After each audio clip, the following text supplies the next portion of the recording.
Anggota Komisi I DPR RI fraksi PKB, Oleh Soleh mengatakan, pihaknya akan memanggil Panglima TNI Jenderal Agus Subianto dan Kepala Staf TNI Angkatan Darat, KSAD, Jenderal TNI Maruli Simanjuntak.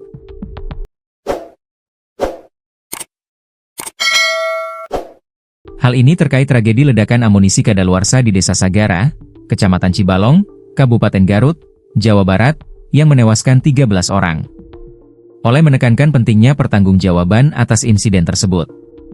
Dia menyoroti perlunya penelusuran penyebab kejadian secara komprehensif. Korbannya tidak sedikit. Harga nyawa jangan dianggap murah dan enteng. Semoga investigasi yang dilakukan bisa menjadikan masalah ini terang benderang, kata Oleh kepada wartawan, Selasa, 13 Mei 2025. Legislator Partai Kebangkitan Bangsa, PKB, ini juga mempertanyakan prosedur pemusnahan amunisi yang dijalankan oleh pihak TNI.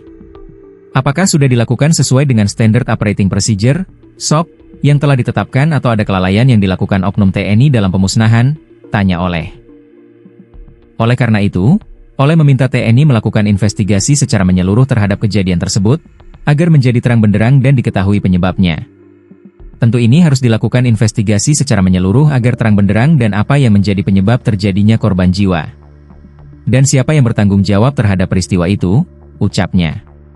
Sebagai tindak lanjut, kata dia, Komisi DPR akan memanggil Panglima TNI dan Kepala Staf Angkatan Darat, KSAD, untuk meminta penjelasan yang utuh dan menyeluruh terhadap tragedi tersebut.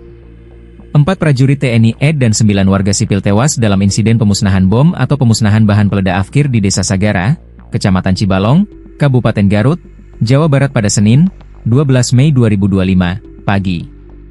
Mereka tewas setelah sumur ketiga tiba-tiba meledak.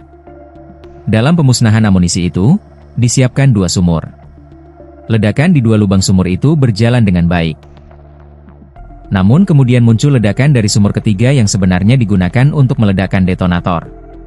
Menteri Pertahanan RI Jafri Syamsuddin mengungkapkan duka cita atas insiden meledaknya lubang detonator yang menewaskan 4 prajurit TNI dan 9 warga sipil di Desa Sagara, Kecamatan Cibalong, Kabupaten Garut, Jawa Barat pada Senin, 12 Mei 2025, pagi. Hal tersebut disampaikan Kepala Biro Informasi Pertahanan, Karo Infohan, sekaligus juru bicara Kementerian Pertahanan, Kemhan, Brigjen TNI Frega Wenas pada Senin, 12 Mei 2025. Terkait insiden ledakan saat pemusnahan amunisi di Garut hari ini, Menhan RI turut berduka cita yang mendalam atas meninggalnya beberapa prajurit TNI dan warga sipil, kata Frega dalam keterangan tertulis yang terkonfirmasi pada Senin, 12 Mei 2025. Ia menjelaskan saat ini proses investigasi sedang dilakukan. Frega juga menekankan proses investigasi akan dilakukan sesuai prosedur keamanan yang berlaku. Saat ini proses investigasi sedang dilakukan. Selama investigasi akan terus memedomani prosedur keamanan yang berlaku, kata Frega.